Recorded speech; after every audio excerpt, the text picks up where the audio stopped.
Broadcasting Network.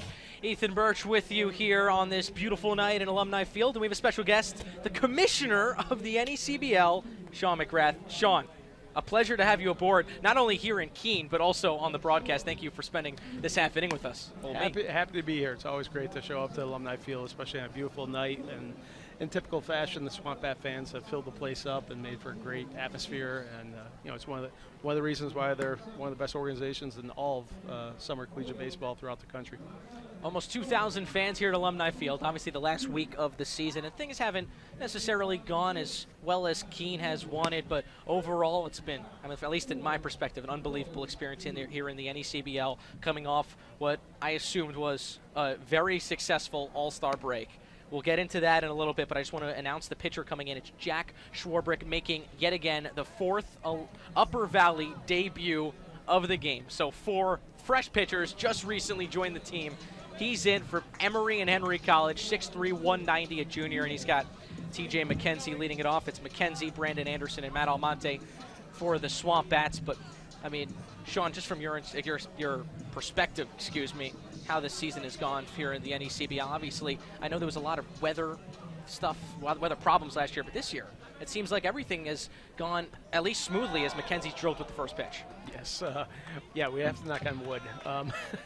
Mother Nature's cooperated quite a bit for us this year, which really has allowed our teams and our players to play a schedule that we scheduled at the beginning of the season. Days off they're playing 6 days a week, so to lose a day off because of Mother Nature, starts to make for a long summer. It gets hot, double headers, travel, it does add up. So when Mother Nature cooperates, our players are, quite frankly, they're given the best chance to perform at their maximum level. When we get backed up, it just puts a lot of pressure and stress on the staffs, on the coaches, quite frankly, even the umpires showing up every night and doing double headers and heat. First pitch to Brandon Anderson, misses upstairs, 1 ball and no strikes. Anderson is 0 for 1 on the day after reaching on an error back in the 6th inning. So let's talk about the All-Star game. Obviously, just happened in Martha's Vineyard, and I'm sure that was a pretty big step for the NECBL as the 1-0 breaking ball is flown to the backstop, and McKenzie will head on over to second, and the count's 2-0 to Anderson. Probably a big thing going to Martha's Vineyard considering the trip. Keene just had to make the trip back on Friday, and that was my first experience not only going to Martha's Vineyard, but doing it from Keene. So what were some of the things that kind of went into that? What did you think? How was your experience? I loved it. I thought it was definitely a fun change, something that you don't do every day. You don't want to do it 10 times is what you're saying? Will I do it 10 times? I do it if I have to, but it's a lot. It is. As the 2-0 gets to the backstop again, right through the 5-hole of Go-Rig, on over to third goes McKenzie, and a 3-0 count for Anderson. And so, number one, the Martha's Vineyard Sharks, they were awarded this All-Star game in 2019 in the winter at the NECBL board meetings. And then we had COVID, and then Newport, who was supposed to have it in 2020, they had theirs in 2021. So they've been waiting for this for 2 years on the island. And logistically, it showed. They planned, they were prepared. It was a great atmosphere. The scouts were thrilled with the experience themselves, great talent. We made it very welcoming. The Sharks were a great host, took great care of all the players, participants. So anybody who showed up is a great time. Now going back to the island, yes, lots of logistics to get there. Well worth the experience when you get over there. It's unique. It's part of the summer experience. We have kids from around the country. Some of them will never ever be on the island again. Some of them may never travel to the Cape. So for everybody to have that experience is pretty special. And while it's a lot for somebody from the Berkshires and the hills of the Appalachian Mountains like myself, to go down there. When you speak to the Martha's Vineyard Sharks players and coaches, would you do this again? After doing it 22 games out of the year, I haven't had a player tell me, no, I would not do that again. So it's a lot to go over, but you went once. I went once this year. Mm-hmm. Those players are going to do it 22 nights, and they're okay with it. So it's clearly they're doing something right down on the island, and they've been obviously a great addition to the league. Just going back to the championship series between the SwampBats and the Sharks in year 1 in the NECBL. So, it sure helps that Martha's Vineyard's been as successful as they have. A couple championship appearances their first season. Obviously a loss to Keene, but still an impressive feature in their first year. And this year as well, looking like one of maybe the top teams in this league as things have shaped out. Obviously not in terms of records, but things change as weeks have gone on, and Martha's Vineyard has been as impressive as it gets. They're on the heels of Newport right now. The Coastal Division obviously has had the most success, but they are on the heels, and in fact they're playing tonight, and the last I saw they were up 1-0. 4-2 right now. 4-2, so that's a big game, and to win the division is very important this year heading into the postseason. So it'll be interesting to see how it shakes out. Here's the situation for you. It's an 0-1 count to Matt Almonte, and he takes a breaking ball in 1-1. Anderson walked. He's at third, so runners on the corners. Here in a 6-2 lead for the SwampBats over Upper Valley. And, I know there was a big change. I obviously wasn't here last year in the NECBL, but the divisions. In your eyes, how do you think things have shaped out? Do you think that was the right decision as Almonte fouls one away, 1 ball and 2 strikes? No, very happy with it. And last year was a COVID year, and we went to an extreme North Division, South Division in order to make sure that if there was an outbreak in the North, at least the South teams can play, and vice versa. It's not ideal. Everybody knew it wasn't ideal, but it allowed us to give us some more confidence that not the entire league would have a shutdown, quite frankly.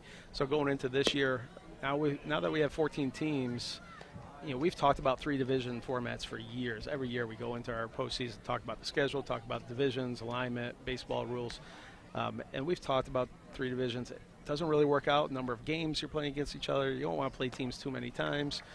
Nobody wants to see the same team in their ballpark, or 5 times home, 5 times away. Once you got to 14 teams, we were able to really think strategically, and we felt that it made a lot of sense. Essentially, this format here eliminated everybody's longest bus trip from 3 trips to 1 trip. Mm-hmm. So Danbury to Martha's Vineyard, that was an in-division trip. They went 3 times each way. That's down to 1.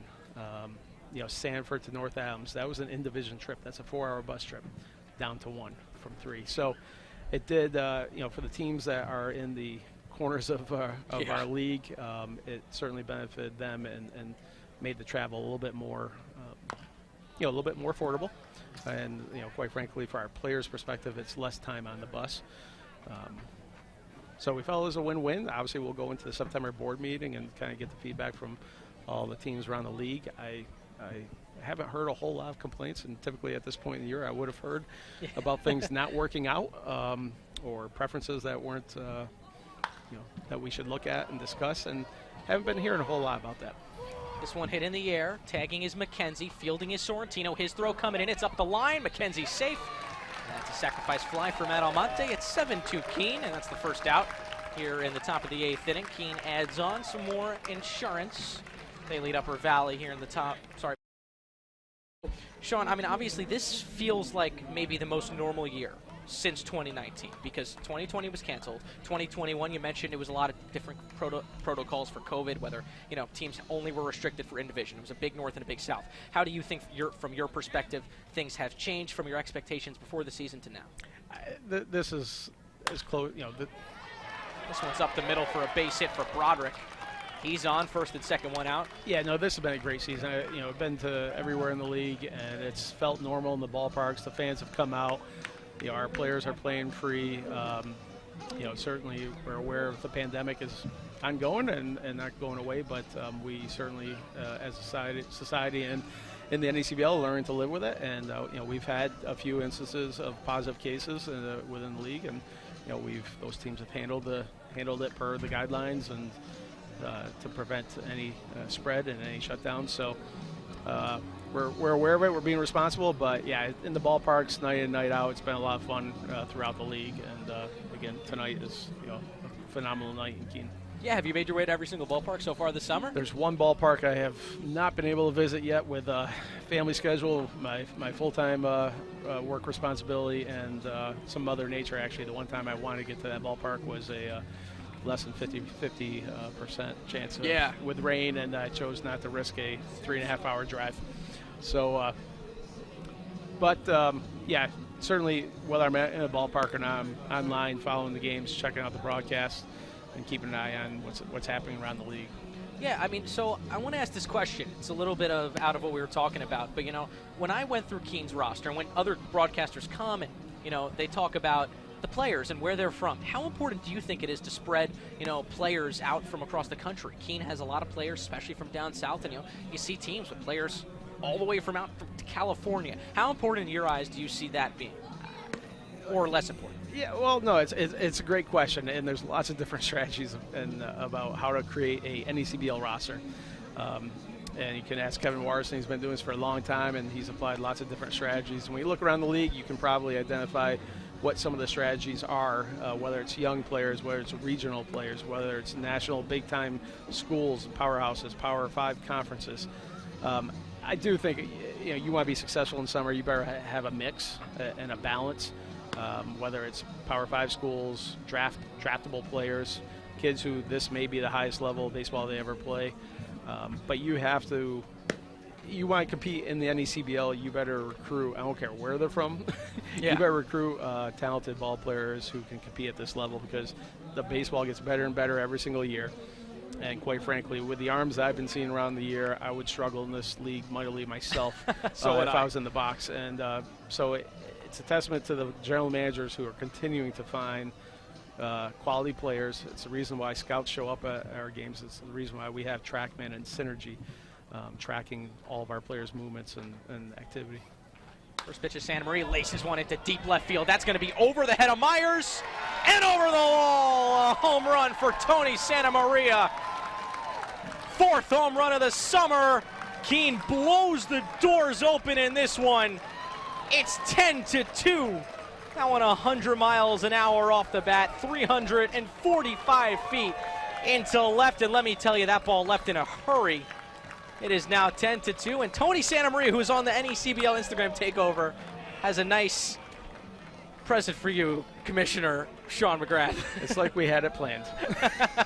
Absolutely awesome. It's like our interns had it planned. The NECBL, I got to give a shout out to all the NECBL volunteers and interns from our interns this year from the Northeast, who have been doing a great job with our social media channels and trying to bring the life of the NECBL to our fans.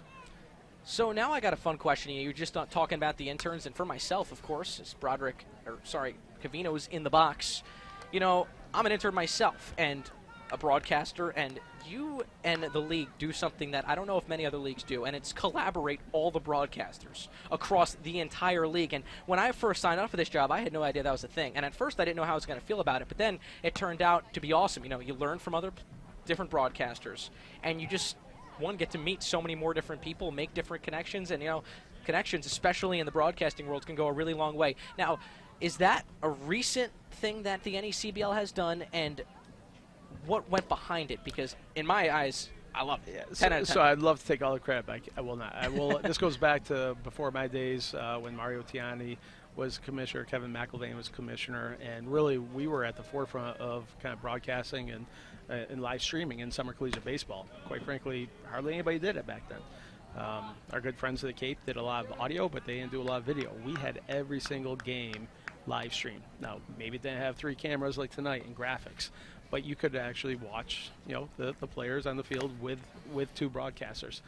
And from those early days, we always had that color play-by-play and color commentator, one from each team.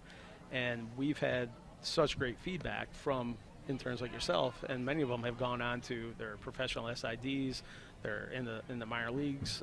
They're continue to be professionals in this industry, who have said exactly what you just said. It's an opportunity to grow, learn. You travel with a team.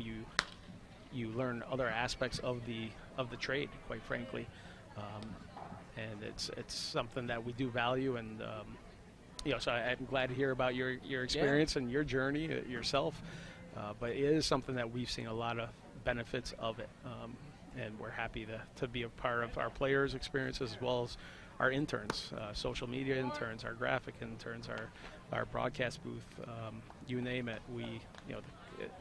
It's interesting, the contributions that we make well beyond just the game of baseball in the lives of young adults. So we talked a lot about the league. Talk about you a little bit. What do you love so much about baseball? I mean, you're a commissioner of one of the biggest collegiate leagues in the entire summer. First of all, it can't just be, an easy thing to do. It takes a lot of hard work. It takes a lot of dedication. Also takes probably the love of the game. What do you love so much about baseball? I was born into a baseball family. My father was a high school baseball coach, so I think from I think I was 2 years old. I was on the team bus when they won the state championship in Massachusetts. It's all I've ever known. It's what I grew up in, and obviously you want to play the game for as long as you can, and I tried to do that. Then you want to coach. You want to be in the dugout for as long as you can, coaching. And then I became a general manager, and then never imagined that I would be in this position as commissioner.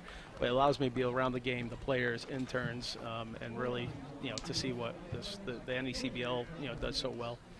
Sam Slevin ends the inning here, but Sean, it was a pleasure to have you on. Thank you for all you do for the league, and you've done seriously a great job with this. I'm sure there's so many players, interns, broadcasters, everyone that wants to be involved, and it's thanks to you. So thank you for joining me as well here. Thank you for your voice, and thanks for bringing the excitement of the NECBL to our fans all summer long. And clearly, you're going to be off and running, and we look forward to following your journey as an alum. Thank of you. the NECBL. Thank you so much, Sean. That's all for the bottom of the 8th on to the 9th. We go. SwampBats looking to close this 10-2 win over Upper Valley. It's all here on Pure Oldies 104.1 FM and the NECBL Broadcast Network.